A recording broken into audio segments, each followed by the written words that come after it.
Кентаулықтар мынау лимон магазинді білесіңдер, Кунай Момышұлы.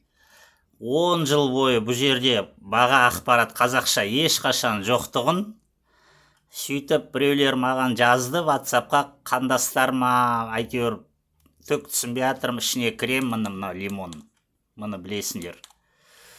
Бұл жерде сөйтіп біз арыз жаздық, барып, сөйтіп қыздар келді, Акиматовский қыздар, тіл туралы.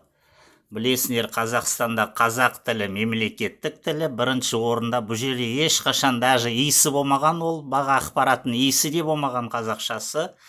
Енді бүгін 18 ақпан 2026 жай бұлар уже жаза бастады. Қазақшасы бірінші неде тұр? Сөйтіп бұларды мәжбүр етті. Ничего личного, ничего. Написали на WhatsApp, у меня закреплено номер, ТикТоке, везде, Фейсбуке, Кентау Балмұздақ. Сөйтіп, екінші мәселе, мынау қызыл линия алдымызда тұр, егесі қайтыс болған. Қасында қазақ мектеп 50 метрде, мынау алдында тұр, мына көріп тұрсыңдар. Екінші мәселе осы мәселе болып тұр. Жаз бойы ана жерде жатады, ұйықтайды, былықтырады. Ол жерде камера болсын, не болсын, ол түнімен үйде отырады, анау арендатор. Негізі арендатор жаман бала емес. Бірінші келгенде мені өте сыйлады. Көзінен көрініп тұр ғой, бірақ мына жер болмайды мынау.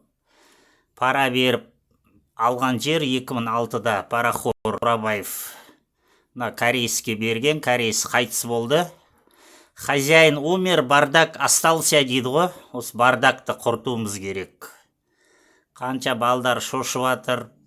Мына окошканы ашып қояды, жаңа окошко. Жолда өтемейді, коляска өтемейді, велосипед өтемейді. Мына жерде бір күнде 100 мың жасайды.